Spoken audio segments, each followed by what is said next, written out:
Oh, mate. Nice to see you. Nice to see you. See you nice. Okay, guys, so thought we'd jump back on here for a bit more chat, a bit more crack, and just to pick up where we left off, really, because we felt like we still had a few things to explore, a bit more nonsense to talk, I suppose. Amen. Amen to that. So, picking up then where we left off, I think it's a good place to start just to ask you about what's happening now musically since the last time we did have a chat. Musically, I suppose, how many weeks ago was that? How long ago was that? Not before, just after Christmas? Just after, was it? Just after Christmas. I suppose at the end, a few weeks back there, I released Hollow, J.G. Hollow. And to be honest, it was a standard one for me, like, you know, in terms of, not standard in terms of the sound, I think I deviated a wee bit, but in terms of my sound and showed a different side almost, but livelier, a bit more upbeat, but I think it was the same in terms of the same issues, the same struggles, you know, time-wise, and I hate people using time as an excuse, but it's basically, I had that sort of feeling that the track's still sitting there and I still should be promoting it. Even now I'm off in midterm, I still should be doing stuff, but I just can't get near it by. So it's out in the ether. I love it myself, obviously, but I could give more. You know, I wish I could get behind it and have the time to drive it, and which is something I suppose I need to work on if I want to play the game and get it out there. But you touched on that last time, where maybe you're not doing all the things that you should be doing to actually get the music out there and get people to hear it. And maybe you do need that relentless kind of dogged approach to it and just kind of sicken people with it nearly. It's hard to actually sit and think, right, where can I go and record that? Because I've done a few things at the hook line. I did one just in the car park in the High Street Mall, and it looked good. Not good. Yeah, like it was 15 seconds. That's the sort of thing I used to do all the time. But then there's a couple of people said, well, like, it was clear that you weren't singing, you just had your song over the top of you walking about the streets and yourself.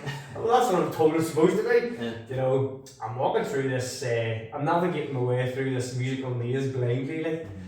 But at the end of the day, I just need to keep in mind that at the core of it all, it's not like, well, I don't think it's like we're all sort of friends. You know, it's just like, boom, boom, boom. It's like going like, I know, I'm confident enough, or else I wouldn't throw it out, that my music is good. I really believe in it. So I just have to hold on to that. The fact that the product, the most important thing, is good. How I'm getting it out there, 3 out of 10. Yeah. The immediate class, Dara wraps it in the most amazing media. And he actually makes me look cool in parts. So he's a miracle worker. He's a miracle worker. No, listen, I think there's no doubt that it's a really professional kind of product that you're putting out there. Yeah. You know, in the song with the photography and the music and stuff. Yeah. And it looks brilliant. It's meant to happen. Yeah, so yeah, but again, you did touch on that, and those are the challenges, I suppose, facing the artist or the musician that's not full time and it's not maybe an endless pit of money to back them up. It's actually, it's made me completely rethink my whole strategy as well, because I don't know if you remember, but before Christmas, can't remember what it was, I basically said, right guys, that's it, I have the next 8 songs sitting mixed down, recorded, mastered. I'm going to just release one at the end of each month, every month, and that's my strategy. I'm just going to throw it. I'm sitting on myself, you know, I have them sitting, and I could throw them out at the end of every month, but what is the point, like, you know, if I'm just putting it out and doing nothing to support it? I'm going to ask if it's taking a wee bit longer to try and get a bit of momentum with each one. So I don't know. Yeah, I've loads of music to come out, I just don't know the best way to go about it. Yeah. The song itself, am I right in saying it was maybe the first thing you'd ever written? No. It was one of the early on ones. It was one of the early, definitely one of the early tracks. I think I wrote it, Hollow, at the start of June, maybe middle of June 2020. So it's 2.5 years old, and I recorded it. The first tune I ever did in the studio was Happened, then Strong, and then the third tune, which was recorded, I think Hollow, was recorded August 2020. So yeah, I've been sitting on it for a couple of years. What do you think of yourself? I really enjoyed it. I sent you a Has message to say actually. It's in the contract. I sent you a message to say I thought it was a bit more up tempo, Yeah. and the guitars were really driving along in the background, and I thought it maybe showed a wee glimpse of a different side to you. Yeah. In terms of an edgier side, maybe. Yeah. Then the next one is going to be a tune called All Right, exclusive. All Right. It, I suppose, is a throwback to your Happens and sort of tunes like that. And then the next two after that, I would say are what I would say is my sound. If you had to pick two tunes that you've done so far that are your signature, your sound, I would say it's those two. But then there's one after that is quite rocky and quite in your face, like ballsy. Looking forward to that. Yeah. So that brings us up to speed, really, about what you've. Basically, a summary on that is I've loads recorded, but I'm still no further on. Zero progress made since the last time we chatted. You're still not a world famous millionaire musician. Not yet, no. And we're not going to stop making these videos until he is. So there'll be J and Marc Anthony, volume 485. From your yacht. Yeah. Right, okay. So, think about this. Mm-hmm. Get your head around this. Would you rather fight 10 chicken-sized horses or 1 horse-sized chicken?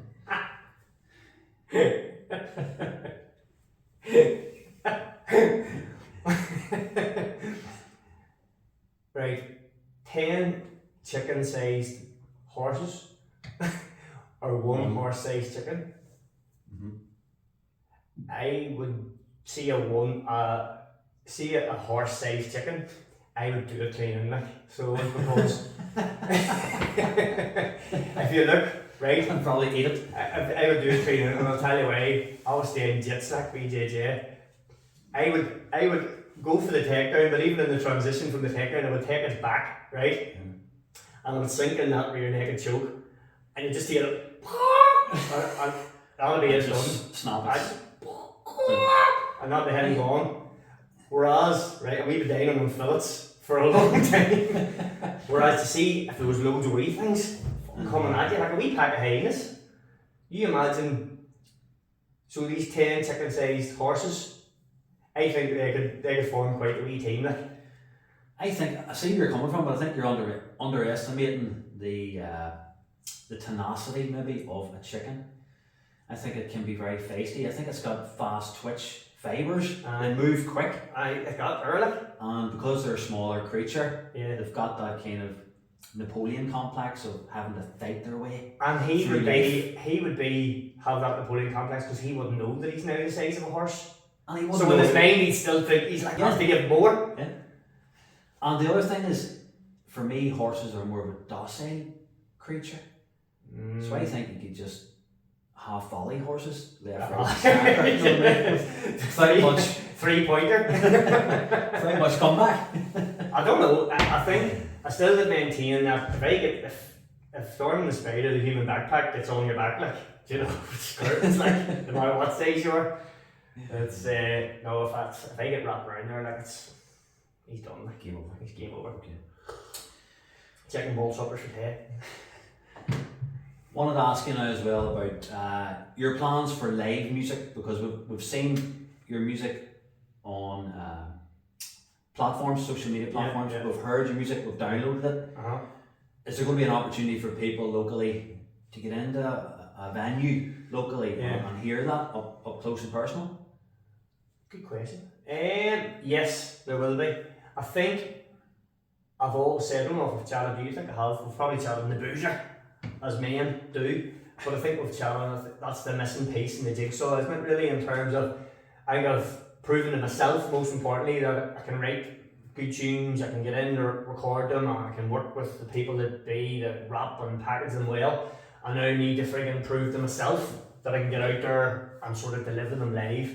As I say many times, I'm a 4-chord wonder, and a lot of my tunes, because I suppose I come from that trance producer background, where I'm literally, that sounds good, stick it on. I'm just firing loads of layers on, and then there's loads of times in mix downs and stuff where I have to sit back and go, right, I need to peel this back here. So I think a lot of my tracks are really big, like there's a lot going on in them, And there are things, I suppose, Sean Oak, who's an amazing producer, the guy I go up to do my guitar stuff. He does a lot of those guitars and bass guitars, and I thought to myself, you know, if I was playing out, it'd have to be literally just a stripped back version of everything, which may work really, really well. I think what I did yesterday, actually, funny you should say that, this wasn't staged. I went down to Belfast on Monday, was it, with a clan, and I went in and bought myself. I did a wee bit of busking there a couple of times in Belfast over the summer. Just wanted to challenge myself, and I delivered this tunes well. Like I was happy enough with how it went. Seen the footage. You've seen it, aye.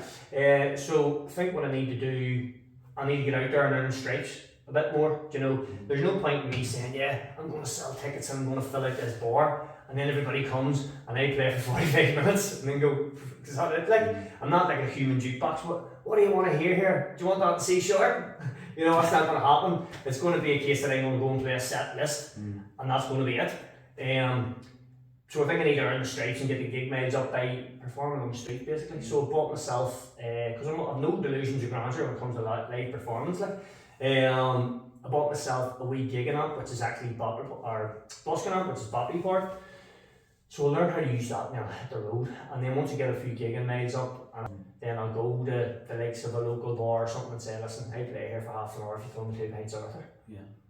Well, as you were. The other thing is, I feel like even on your last tune there, I feel like it would almost suit the dynamic of a band behind you. Definitely. To really drive it. So I can walk off and like throw the tambourine at someone, like, do you know what I mean? And somebody cuts to the bite of the lead. I'm wearing the Umbro jumper, obviously, like I'm throwing a tambourine at the base there. Proper rock star. Aye. Yeah. And throw tins of Guinness into the crowd and all. That's like, yeah. Yeah. No, I know what you mean.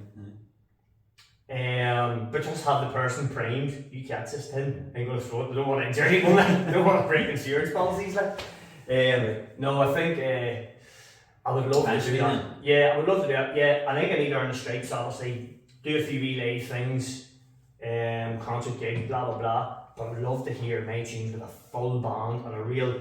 See, when you hear your tunes and somebody playing like an electric guitar and something beside it, you can actually play it properly, and a proper drummer smashing it, be friggin' amazing. Brings it to life, I'd say. Yeah, definitely. There's a different dynamic, different energy. Yeah, no doubt. Right, well, you can put a wee rumour to bed here then, because I know that face. That's a dangerous face. That mischievous look. That mischievous look. So the last time you played a wee live gig was a wee intimate thing, so it was for a friend, right? Yeah.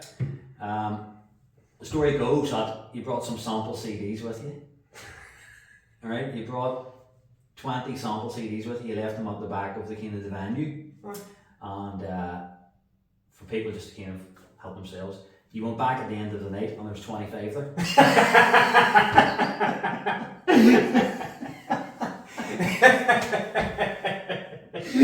People who have given them to in previous. From the previous one. Word circulated online, there was a batch that they could be added to. There was a stampede that actually didn't do that. I gave my first CD over. Chair of our governors actually loves his music and has a what do you call it? CD jukebox in the house, and I've been saying for months, I get them. So I gave him like my 7 tunes or whatever, like previous ones and stuff. And I just thought, do it, like, you know. So I got my hero picture from the socials, I put it in the front and all, had to sign it and all. Like, I was my biggest taste of success yet. Oh well, someday, come and hit the lights, mama. Good stuff. What's your favourite quote? Ooh. I know you're a bit like myself, you do love a good quote. I love a good quote. Words of wisdom. I don't want these. I don't want these chats to become completely dominated with Roy Keane talk. But there's one actually I said recently, it's so simple. Like he said, his dad gave him a quote which is friggin' class. So simple, you've heard it a million times. He says, the best piece of advice, what's the best piece you've ever given, Roy? He says, my dad gave him the best piece of advice and they're expecting something perfect. Get stuck in, don't let life pass you by. Don't be sitting on the outside, watching everybody else doing stuff that you love. Or don't be like, you know, living in the shadows. If you've got something to share it. You know, don't be a passenger, and don't be allowing life to just pass you by and reach the end and go, it's loads of stuff I would have liked to have done, but I just didn't do it. Get stuck in. I think that's class. And I would have been one for the profound ones. Still am. You know, obviously I'm wordy git like, but I thought the simplicity of that was class. Also know other simple ones, just like make it happen. You know, a million doors are going to close, but just keep rapping them until one opens. And it'll only be by you knocking that'll make it actually open. Do you know what I'm saying? Yeah. What about you? There's a few. I like the very kind of universal and I suppose moral message of, you know, I know what you're going to say. what was it? Are you going to say treat others the way you like to be treated? Yeah. I'm glad you said it because I lost it there for a second. I just knew the way you were building it there and set the scene, that's where you were going with it. Yeah. That's a good one. And I think it's brilliant. Yeah. And I think you could do a lot worse than actually kind of let that be your kind of Your mantra. your guiding mantra. Yeah. I'm getting some real, over the last one, even though if we're allowed to speak this here, I might have to cut this out, but over our last couple of chats, I'm getting an increasing sense of faith coming from you or something, Sprats. Spirituality. Well, we talked about this in the last video. It was on me, now you're in the hot seat like some. Yeah, I'm happy to answer. I'm a religious person, not necessarily similar to you. I wouldn't be strict and obsessed with organised religion as such. But I also wouldn't dismiss religion. I think anyone would be a fool to do that. Yeah. I think there's a lot of wisdom in it. Here's a good quote. Sorry to interrupt you, but it just came to me. My dad always says this one. There were no atheists in the trenches. I thought that was deep. Like, you soon know your driver if you're about to go over the top, and you know you're going to be exposed to basically sudden death or sudden death. So I'd say that could reignite anyone's faith. Yeah. But sorry, I'm definitely a spiritual person like you. Just to change it slightly from what you were saying, but sort of connected to you, you're saying you believe in a higher power and like other beings and stuff. Do you not think this is going to get a wee bit wacky here? Like, put this to you. Do you not think that for humankind or humanity to feel that in a universe which most would agree is infinite, certainly fat and massive, that we're the only living beings in a universe that's infinite? We were so privileged to be born on a planet that's the only planet that can sustain life, and we're the only living organisms in an infinite universe. I think that's a wee bit arrogant. Absolutely. Well, to me, that then extremely ignorant and arrogant. Yeah. So basically, we're saying to assume that we're basically saying that there is a strong likelihood, almost impossible for there not to be, some form of extraterrestrial alien life form out there. Yeah, no doubt. I think if you deny that, I think you're kidding yourself. You're extremely narrow-minded. Yeah. That took a turn. There's things out there that we can't even comprehend. Yeah. There's no doubt about that. To the average person in the street, the average punter, who enjoys music, if you asked them how to write a song, most of them wouldn't have a clue even where to start. Yeah. So I'm mindful that if I asked 100 different musicians, how to write a song, they'll give me 100 different answers. So what does the songwriting process look like for you?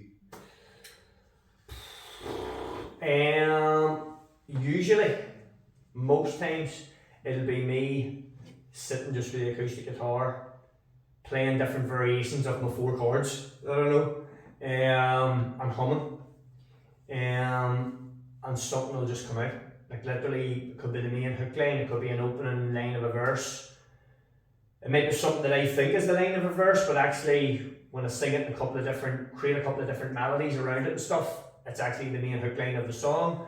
It's literally, I suppose it's an artist version of doodling, just sitting with a guitar and do they call that jamming? What is there a term for that? I don't know, man. I'm bluffing my way through here. I don't know the technical terms, or I just literally pick up the guitar, start strumming a few chords, and whatever comes out, comes out. that would be the process for most songs. But there have been times, literally, when I've been trying to fall asleep and just a humming melody has come into my head and I've started humming it.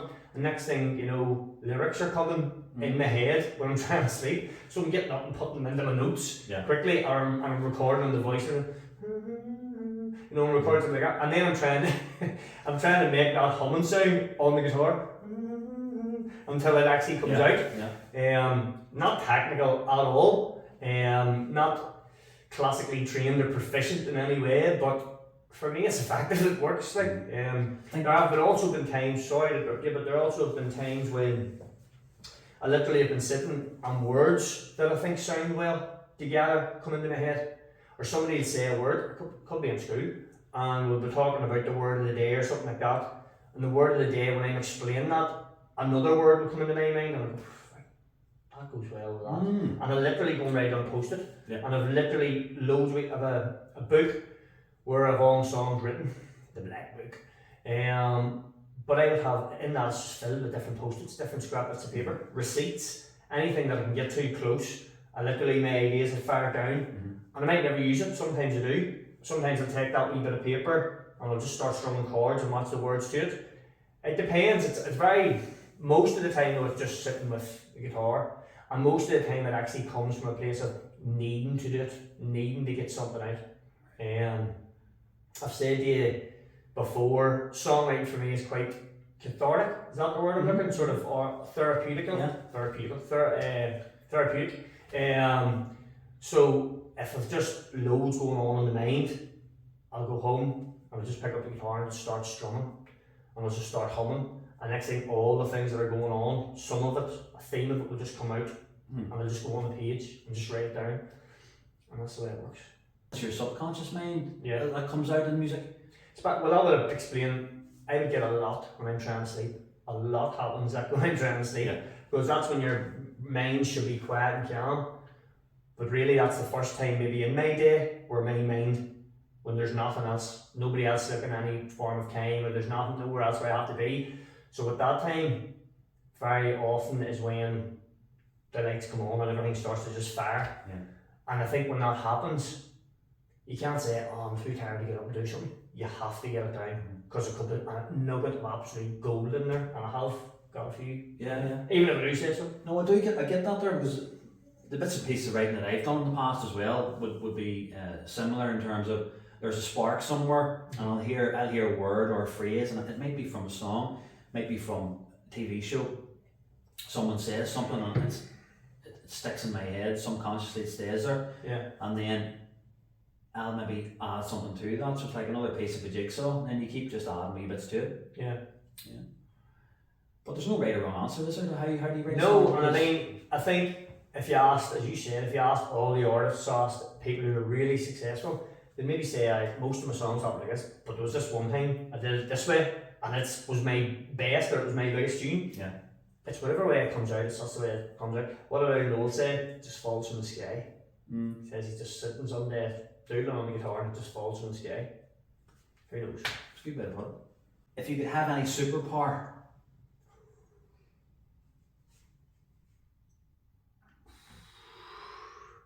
with great power comes great responsibility. It does. A safe one, right? Which will be cool. Yeah, I'd love to be able to fly, want to be able to just go wherever you want, whenever you want. That's a really safe one. But I like the mischief in it. The mischief that you could get up to if you were invisible. Imagine how amazing it would be if you could be invisible. And I'm not even going to say some of the mischief you could get up to in case it ever happens. I think people that choose invisibility for that question are absolute perverts. Need to be watched very carefully. I just think being invisible would be friggin' hilarious, man. No, or right, but the fly, the fly would be unbelievable. Yeah, the fly. Where would the first place you fly? Gainers for a sausage chip. Probably just a wee test spin, test fly. Out to Guildford and back. Just around Barlow. Over Gilpin's Orchards. Making sure you're fogging season, fogging time. As a Man United fan, is there a signing that you would love to have seen United make in the last kind of 10, 20 years? Signing maybe a fantasy signing? Well, then obviously, yeah. Well, I'll pick two then, right? Outside United, I've picked four actually. I'm going to pick four. Outside of United, my four favourite ballers are Zinedine Zidane, greatest footballer to ever put on for a football pitch, in my opinion. I still have him over Messi, even after the World Cup and all that romanticism and of all that. Still have Zidane as the greatest. I'll come back to why in a second. Iniesta, who I think in a generation of unbelievable midfielders, Modric, Gerrard, Lampard, Scholes, Keane towards the tail end of his, and a generation of all those, I've probably forgotten half of them, who do you call him? Tony Cruz, Busquets, Xavi, and a generation of unbelievable midfielders. He was still for me the best. I think that style of player, you could say Zidane was probably more driving, probably more of an athlete and sort of more of a beast than Iniesta, sorry, but that style of player, I think Zidane handed the baton over to Iniesta, and I love that type of player. So technically, probably the best midfielder that ever laced up with her boots. Special. So it would have Zidane first, then it would be Iniesta, and then this is going to surprise a few people, but I have to be honest, to sign non-United players fantasy signing, a prime Dennis Bergkamp and a prime Thierry Henry. Brilliant. See, when you look around it, I don't think there's any player Chelsea have ever had, and I think the amazing players that Chelsea have had, I don't think there's any players that have actually looked at that squad and thought, I'm jealous that he plays for Chelsea. But I've definitely looked at that Arsenal team at times and thought, I'd love to see Henry in the United shirt. I'd love to see Bergkamp in the United shirt. Those two boys were special. So yeah. Frightening. Imagine that for a team. Imagine Zidane, Iniesta, Bergkamp and Henry. Devastated. Cliff Richard or Daniel O'Donnell?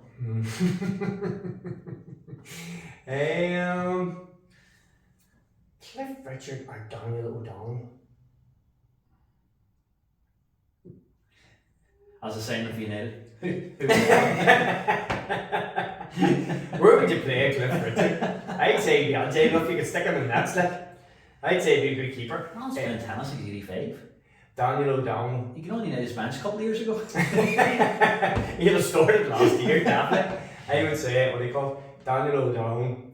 I'd say he'd surprise you. I reckon he could be a wee nippy right back, like a wee Dennis Irwin. You know, he'd be snipping at your heels. You wouldn't be expecting him to be as tenacious as he is, like. Right, we're going to make this question slightly less ridiculous. Musically. The scary thing is probably Cliff Richard. Just, I could not listen to anything that Daniel O'Donnell's created. Sorry. I think it's a good answer. Cliff Richard, back in like the 50s, was in a band called The Shadows. Aye. And they were actually rock and roll. Yeah, that's what I mean. Cliff Richard is still credible. And he was kind of alongside Elvis in America. Part of your body you like most and least. Many am I allowed? We'll do least first. I've got quite a snuzzlebird on the leg, and this side profile maybe isn't the best angle for it. I've got quite a snuzzlebird. It's a nose of character. It's been it has its fair share of war wounds, that snout. It's probably the snout, but it is what it is. Like, I've almost just grown to accept the size. You do grow to kind of I don't care. almost embrace your imperfections. Imperfections. Yeah. I do have a right wee Vera Lynn on me as well. A wee pointy chin on my leg, which is disguised with the beard. That beard is a godsend. Like. So it is, hides up. So your face basically. Basically the whole face. Of stunning eyes. of Oceanese. I love my toes, but I hate my face. Yeah, I'm big fan of my elbows, but the rest of my shape is.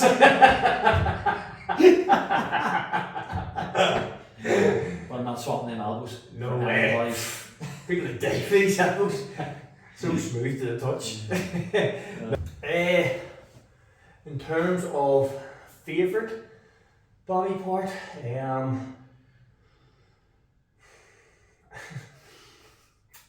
I've been told I have very nice feet, which is just my luck that they're covered. So if you see me in flip flops in December, The Chiropodist has on everyone. yeah, or it's not even an outbreak. Bunions. It's only one Before they give you the bill to tell you that. No, see, I think the older you get, the less you care. Like, you know, Aye. I'm pretty happy. I'm pretty confident. You Most become things like, comfortable in your skin. I don't. Which is good. Yeah, It's healthy. I know there's a lot worse. Maybe a few better, but I know there's a lot worse. So yeah, I'm happy enough. Stick with that. Stick with that.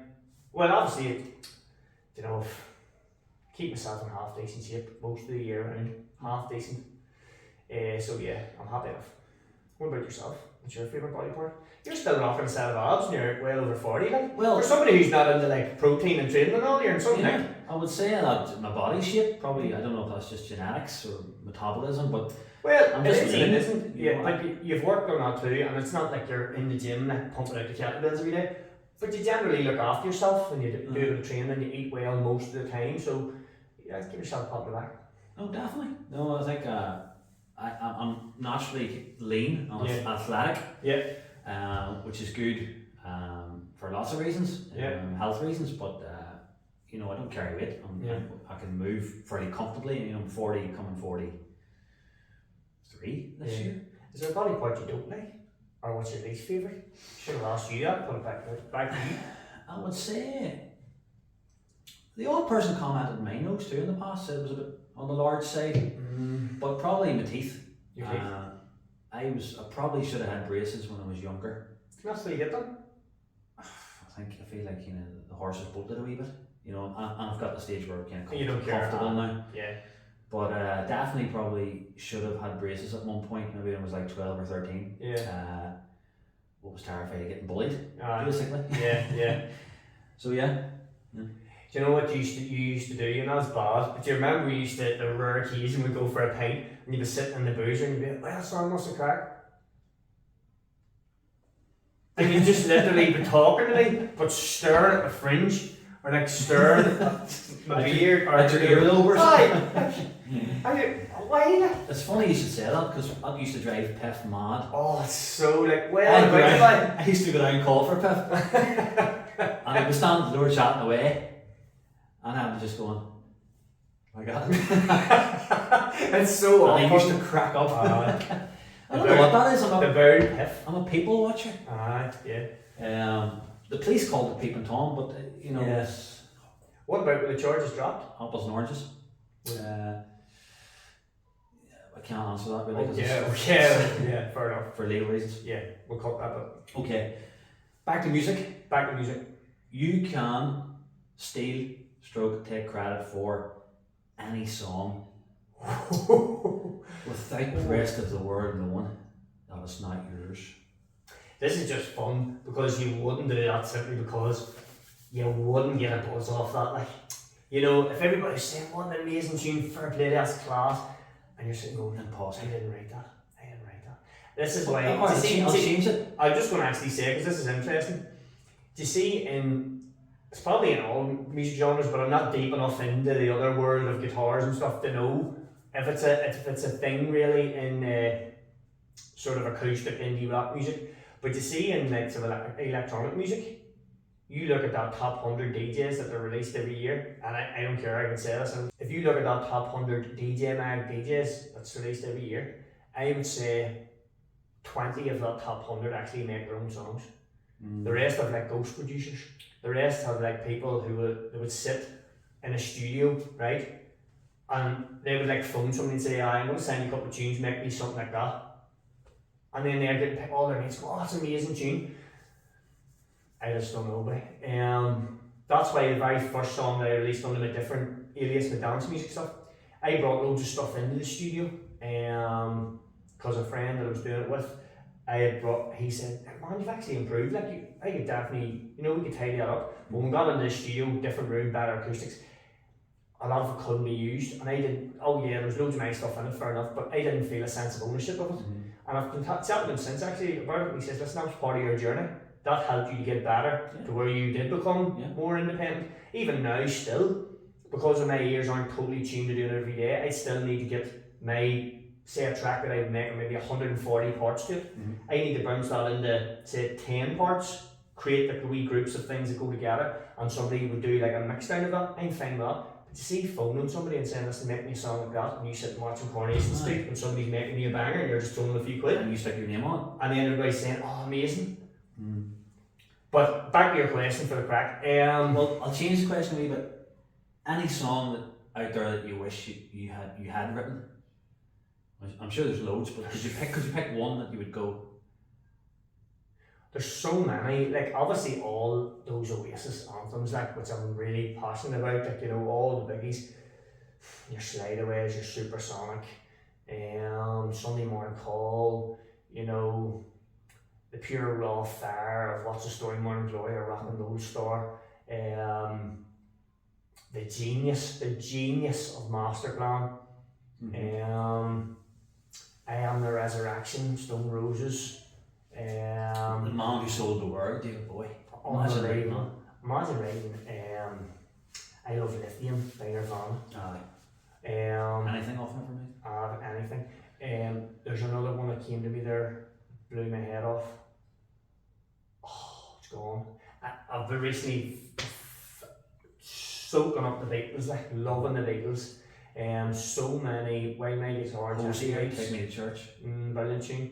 There's so many, like you can go on all day, but I think we need to become less distracted. I think we need to return to a more natural environment, a more natural change or speed of living. Because a lot of the illnesses and ailments that we suffer with now, especially mental illness, could be described as diseases of civilization, and that they're self-inflicted by our lifestyle choices and the world that we've created for ourselves. So I think the world should return to nature a wee bit and a more natural way of living. Well, what you're saying there, I will add to in terms of, yes, I think, and the irony of what I'm about to say is not lost on me, considering we're recording this on a smartphone to put it on YouTube, social media, but I think what we need less of is less consumption in every sense of the word. Less having to buy things. If I buy that, that's going to make me happy. If I buy, I'll fill that hole, that void with that shiny thing. That materialistic thing will make me feel better about myself. Commodification. All that, right? And we need less consumerism in terms of, and less consumption of information. I just flick. It's dumbing us down and stupefying us. It's making us so impatient. It's making us so we don't have to be a problem solver. We don't have to be a thinker because it's just there. It's making us so the opposite of being mindful is being mindless and being distracted and chaotic. And I think our brains are for sure being rewired. That's been scientifically proven. And to the point now most people can hardly read a chapter of a book because they simply don't have the concentration span anymore. We are designed and programmed now just to kind of click and scroll.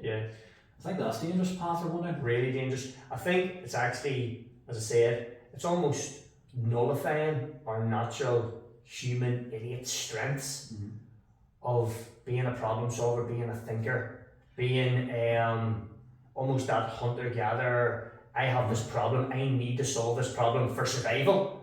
Don't have to survive because I can lie back on my friggin' recliner and I can just flick any problem I need solved. I can just, don't have to go and get food, I can just phone an Uber. Or what do you call it, Just Eat, and I'll just drop it off at my door. And it'll be the biggest load of muck ever.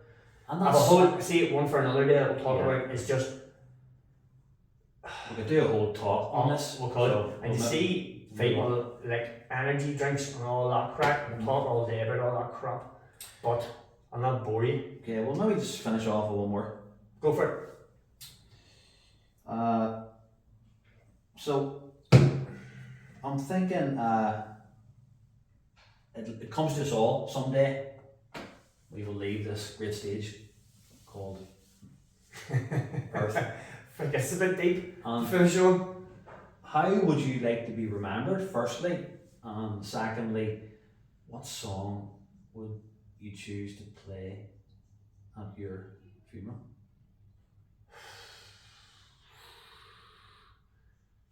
Thank you, boys. We like party. we like party. We like No. How do I like to be remembered?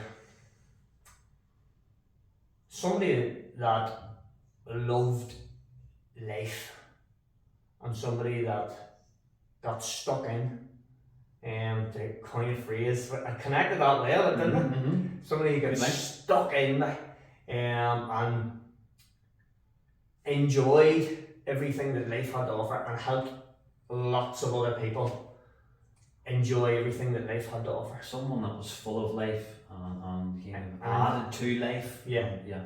Somebody that was full of life and contributed a lot of life, Really a lot of did. life experiences, brought a lot of life experiences to the people around him. It's a good answer because I read in the book one time, I think I spoke to you about this.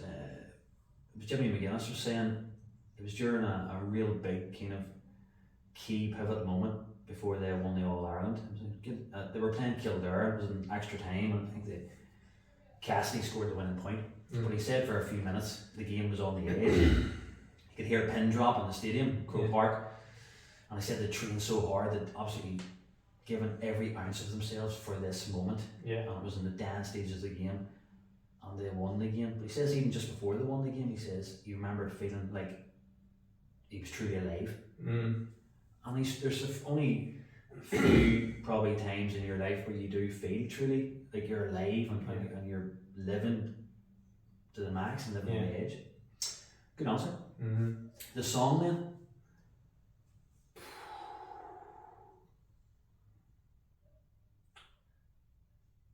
I was thinking what would have been good for you, and I might try and make this happen, is Why, you might want to go before you or something. You know something I don't. What's in that thing? so if you're being taking you from the chapel, No. I could maybe arrange to have, the Police Academy theme tune. Danny Hill. Or the Birdie song. No, I don't know, but you look at all those classics. See, if I do go early, Your own ego will make you play your own song, probably. Because Sheer. and everybody going around. Your ego lives on after your body. I would just think, you see, for like up and walk down the grave, and next thing you know, we just bust out like casket for the middle eight.